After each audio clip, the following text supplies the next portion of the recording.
नमस्कार साथियों, स्वागत है आप सभी का आपके अपने इस यूट्यूब चैनल में। आज हम बात करेंगे छत्तीसगढ़ व्यापम व बिजली विभाग की नई भर्ती अपडेट के बारे में। ठीक ना, लाइनमैन भर्ती के लिए आपका शारीरिक दक्षता परीक्षा व दस्तावेज सत्यापन की तिथि जारी हो चुकी है। साथ में टेट शिक्षक पात्रता परीक्षा जिसको बोलते हैं, उसके लिए नए आवेदन शुरू हो गए हैं और परीक्षा तिथि भी उसकी घोषित कर दी गई है। ठीक ना, तो पुराने नए अभ्यर्थियों दोनों के लिए वीडियो जरूरी है। संपूर्ण जानकारी इस वीडियो में देखेंगे। सिलेबस चयन प्रक्रिया में बदलाव किया गया है, ठीक ना, संशोधन किया गया है, उन सभी की जानकारी इस वीडियो में देखेंगे। तो आप वीडियो शुरू से अंत तक पहले ध्यान से देख लीजिएगा। लास्ट में वीडियो देखने के बाद आपको वीडियो अच्छा लगता है तो लाइक कीजिएगा, चैनल पर नए हैं चैनल को सब्सक्राइब कीजिएगा और शेयर भी कीजिएगा ताकि सभी तक यह जानकारी पहुंच सके। चलिए वीडियो इनसे शुरू करते हैं। सबसे पहले हम लाइनमैन भर्ती के बारे में देखते हैं। तो देखिए, विभागीय आदेश आ चुका है आपका, ठीक ना। इस साइड में नहीं आया है क्योंकि विभाग द्वारा आदेश आया है। जल्द ही आपके CSPDCL के ऑफिशियल साइट में आएगा। यहाँ देखिए आपका बताया गया है परिचारक लाइन के पदों पर भर्ती हेतु परीक्षा स्थल का चयन करने बाबत, ठीक ना। इसमें बताया गया है आपका, देखिए, डिस्ट्रीब्यूशन कंपनी में परिचारक के पद पर सीधी भर्ती हेतु संदर्भित विज्ञापन जारी किए गए हैं जो कि पावर कंपनी की वेबसाइट पर उपलब्ध है। ठीक, इसमें जो है चयन प्रक्रिया किस प्रकार लिया जाएगा वो बताया गया था। कक्षा 10वीं में प्राप्त कुल अंकों का 70% तथा बोनस अंक के योग के आधार पर निर्मित प्रावीण्य सूची में से विज्ञापित पदों की प्रवर्गवार संख्या के 3 गुना उम्मीदवारों को दस्तावेज के सत्यापन एवं शारीरिक दस्ता परीक्षा के लिए बुलाया जाएगा। ठीक ना, अब शारीरिक दस्ता परीक्षा में क्या होगा, आपको पुल के ऊपर चढ़ाया जाएगा, साथ में आपको 25 किलो का वजन लेके आपको चलना भी पड़ेगा। ठीक, उन दोनों शारीरिक दस्ता परीक्षा आपको पता होगा, नहीं पता होगा तो इसका वीडियो मैंने बना चुका है पहले, ठीक ना। आप देख सकते हैं कि किस प्रकार इसका शारीरिक दस्ता परीक्षा होगा। ठीक, इसके लिए जो है यहाँ बताया गया है आपका कि 3 गुना अभ्यर्थियों को, ठीक ना, जितने पद थे उससे 3 गुना अभ्यर्थियों को दस्तावेजों के सत्यापन एवं शारीरिक दस्ता परीक्षा के लिए बुलाव पत्र प्रेषित किया जाना है। ठीक, इसके संबंध में यहाँ बताया गया है आपका क्षेत्रवार पदों का विवरण, ठीक ना, कि अंबिकापुर क्षेत्र में आपका जो पद थे वो 305 पद निकले हुए थे और 3 गुना उम्मीदवारों को मतलब 915 उम्मीदवारों को बुलाया जाएगा, ठीक ना, शारीरिक दस्ता परीक्षा के लिए। उसके बाद जगदलपुर क्षेत्र में आपके 261 पद निकले हुए थे और 783 मतलब 3 गुना अभ्यर्थियों को बुलाया जाएगा शारीरिक दस्ता परीक्षा के लिए। और रायपुर शहर, ग्रामीण, दुर्ग क्षेत्र, राजनांदगांव, बिलासपुर और रायगढ़ सारे मिलाकर आपके 2434 पद निकले हुए थे, जिसका 7 गुना 7302 पद होते हैं। इन सभी को बुलाया जाएगा आपका शारीरिक दस्ता परीक्षा के लिए अलग अलग क्षेत्र में अलग अलग बार। ठीक, जैसे रायपुर शहरी क्षेत्र में 1217, ग्रामीण क्षेत्रों में 1217, सही में 1217 अभ्यर्थियों को बुलाया जाएगा। टोटल बात करें तो यहाँ देखिए 3000 पद निकले हुए थे और 9000 अभ्यर्थियों को बुलाया जाएगा, मतलब 9000 अभ्यर्थियों का मेरिट लिस्ट जारी होगा जो आपका 10वीं के % के आधार पर होगा। मेरिट लिस्ट जारी वो 9000 अभ्यर्थियों का होगा। ठीक ना, इसमें बताया गया है कि देखिए उपर्युक्त तालिका में दर्शित उम्मीदवारों की संख्या अनुमानित है। ठीक ना, कट ऑफ अंक समान होने पर, यदि कट ऑफ अंक समान होता है तो अभ्यर्थियों की संख्या में वृद्धि की जा सकती है। आगे बताया गया है कि अंबिकापुर व जगदलपुर क्षेत्र में दिनांक 27/12/2021 से 30/12/2021 मतलब 27 दिसंबर से 30 दिसंबर 2021 तक दस्तावेज का सत्यापन कार्य एवं शारीरिक दस्ता परीक्षा का आयोजन संभावित है, जो कि 4 दिवस में 2-2 पालियों में होगी। ठीक ना, 2-2 पालियों में होगी, 4 दिनों में आपकी प्रथम पाली 8 से 12 बजे तक होगी तथा द्वितीय पाली 1 से 5 बजे तक होगी।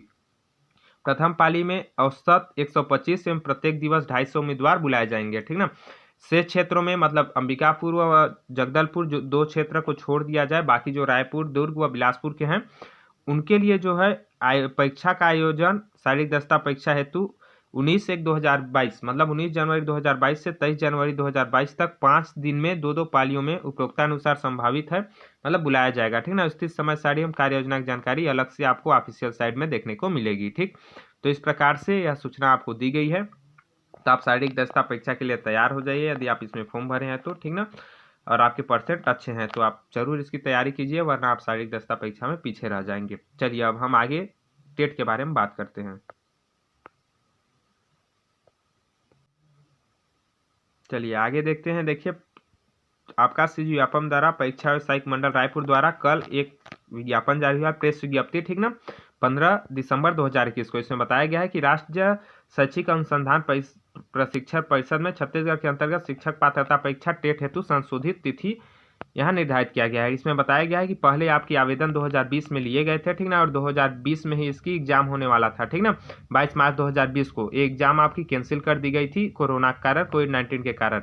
उसके बाद यहाँ बताया गया है कि देखिए संचालक SCIRT, ठीक ना, रायपुर का पत्र क्रमांक दिनांक 25/9/2021 के परिप्रेक्ष्य में आवेदन हेतु पुनः लिंक खोला जा रहा है, ठीक ना, ताकि नए अभ्यर्थी द्वारा आवेदन किया जा सके। तो नए अभ्यर्थी इसमें आवेदन कर सकते हैं, इसके लिए पुनः लिंक खोल दिया गया है, ठीक ना। जिन आवेदकों को यहाँ साथ में बताया गया है कि जिन आवेदकों द्वारा वर्ष 2020 में आवेदन किया गया था उन्हें फिर से आवेदन करने की आवश्यकता नहीं है, मतलब जो पुराने आवेदन कर चुके हैं उनको आवेदन करने की आवश्यकता नहीं है। आगे यहाँ बताया गया है कोविड-19 संक्रमण कमी होने के कारण अब परीक्षा का कार्यक्रम इस तिथि को होगा, ठीक। ये परीक्षा की जो संभावित तिथि अभी तक निर्धारित की गई है वो है आपका 9 जनवरी 2022 को परीक्षा लिया जाएगा, दिन रविवार को, ठीक। और परीक्षा का समय जो होगा प्रथम पाली में 1 से 5 तक की कक्षाओं के अध्यापन हेतु जो टेट का एग्जाम देंगे पहले प्राइमरी टीचर के लिए उनका होगा 9 से 12-15 तक। जो द्वितीय पाली में होगा एग्जाम वो कक्षा 6 से 8 की कक्षाओं हेतु होगा, ठीक ना, मतलब जो मिडिल स्कूल के टीचर के लिए टेट परीक्षा देंगे उनका 2 से 4:45 मतलब 4:45 बजे तक होगा, ठीक। ऑनलाइन आवेदन की प्रारंभिक तिथि जो है आपको चालू हो गई है 15 दिसंबर 2021 से और अंतिम तिथि इसकी है 19 दिसंबर 2021। 5 दिनों का समय आपको दिया गया है, ठीक ना, 5 दिनों का समय आपका दिया गया है। 19/12/2021 शाम 12 बजे तक ऑनलाइन आवेदन कर सकते हैं। त्रुटि सुधार के लिए आपको 20 से 21 दिसंबर 3 दिन का आपको समय दिया जाएगा, ठीक ना, मतलब अंतिम तिथि के 3 दिन बाद त्रुटि सुधार कैसे कर सकते हैं तो इससे संबंधित वीडियो मैंने बनाया हुआ है। सीजी व्यापम में त्रुटि सुधार कैसे करें आप सर्च मारिएगा, यूट्यूब में मेरा वीडियो आ जाएगा, ठीक। इसमें बताया गया है जो अभ्यर्थी पूर्व में आवेदन किए हैं लेकिन परीक्षा में सम्मिलित नहीं होना चाहते हैं उन्हें परीक्षा शुल्क वापस की सुविधा दी जाएगी, ठीक ना। तो इस प्रकार बताया गया है। अब चलिए हम इसके लिए योग्यता परीक्षा पाठ्यक्रम में जो संशोधन किया गया है उसके बारे में देख लेते हैं। तो आपको जानकारी था परीक्षा तिथि आपका कब है, कब से कब तक आवेदन कर सकते हैं। अब हम बात करते हैं आपका जो सिलेबस से संबंधित जानकारी, ठीक ना, सिलेबस क्या रहेगा और पाठ्यक्रम में चयन प्रक्रिया में जो है आपकी योग्यता में बदलाव क्या क्या किया गया है। ये देखिए आपका बताया गया है संशोधित, यहाँ है लिखा गया है आपका 2020 में जो जारी हुआ था उससे संशोधित है। इसमें जो है आपकी प्रावधान यहाँ दिया हुआ है, इसको आप अच्छे से देख सकते हैं। देखिए प्राथमिक या उच्च प्राथमिक के लिए अलग अलग परीक्षा आयोजित होगी, ठीक ना। इसमें मैं मुख्य मुख्य बिंदु आपको बता दूंगा, 9 पेज का है। बाकी सभी का पीडीएफ आपको मेरे टेलीग्राम ग्रुप में मिल जाएगा। टेलीग्राम ग्रुप का लिंक आपको डिस्क्रिप्शन बॉक्स में मिल जाएगा, वहाँ जाकर ज्वाइन हो सकते हैं, वहाँ पीडीएफ आपको मिल जाएगा, आप अच्छे से पढ़ सकते हैं। बाकी इंपोर्टेंट महत्वपूर्ण जानकारी यहाँ मैं दे देता हूँ, ठीक ना।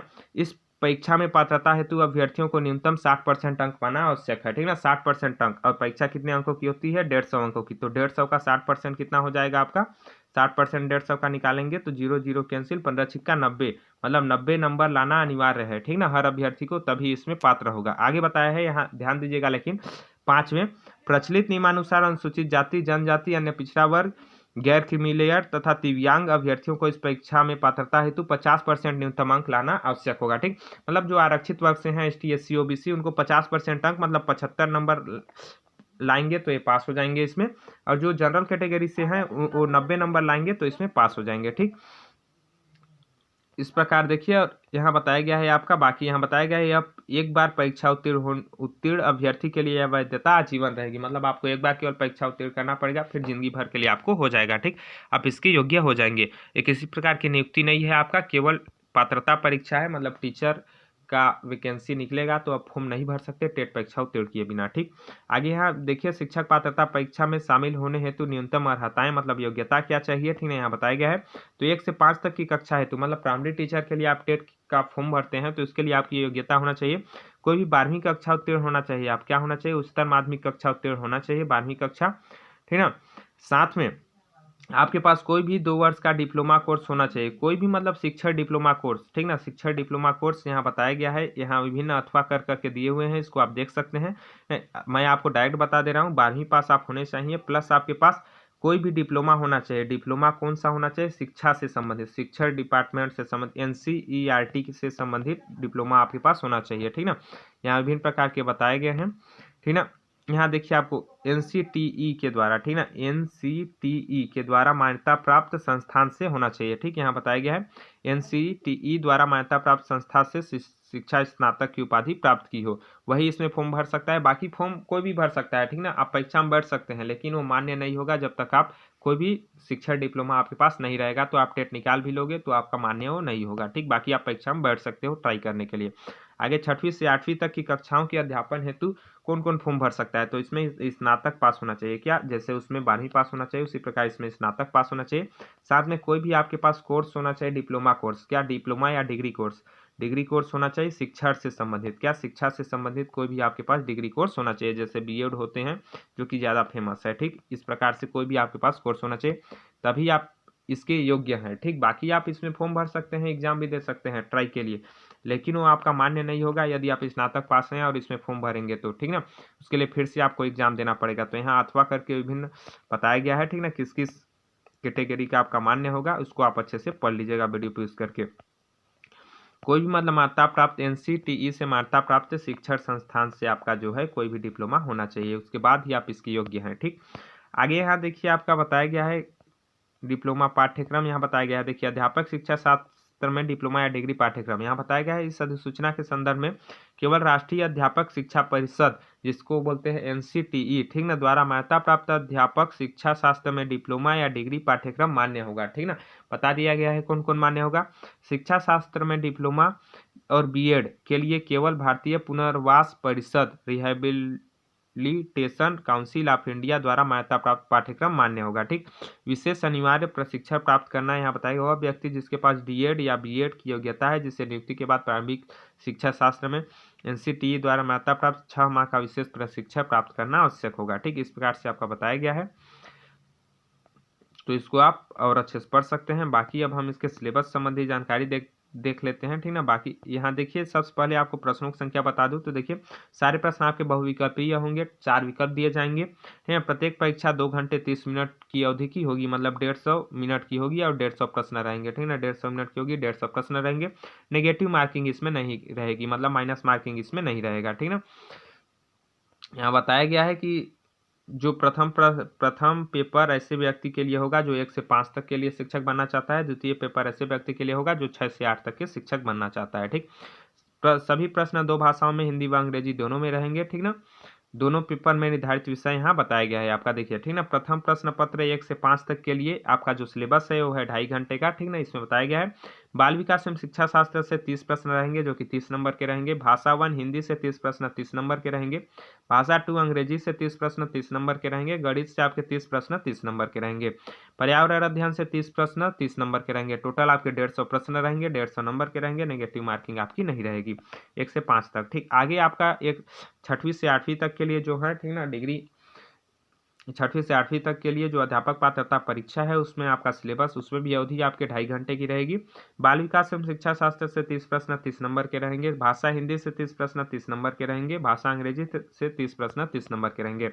आगे देखिए उसमें आपको विषय चयन करना पड़ेगा, विषय आधारित परीक्षा, इनमें से कोई भी एक आपको हल करना पड़ेगा। जैसे गणित एवं विज्ञान विषय के लिए आप भरे हैं फॉर्म भरते समय आपको देगा ऑप्शन चूज करने के लिए। आप यदि शिक्षक बनना चाहते हैं गणित और विज्ञान का तो आपके पास 60 प्रश्न रहेंगे गणित और विज्ञान से 60 नंबर के।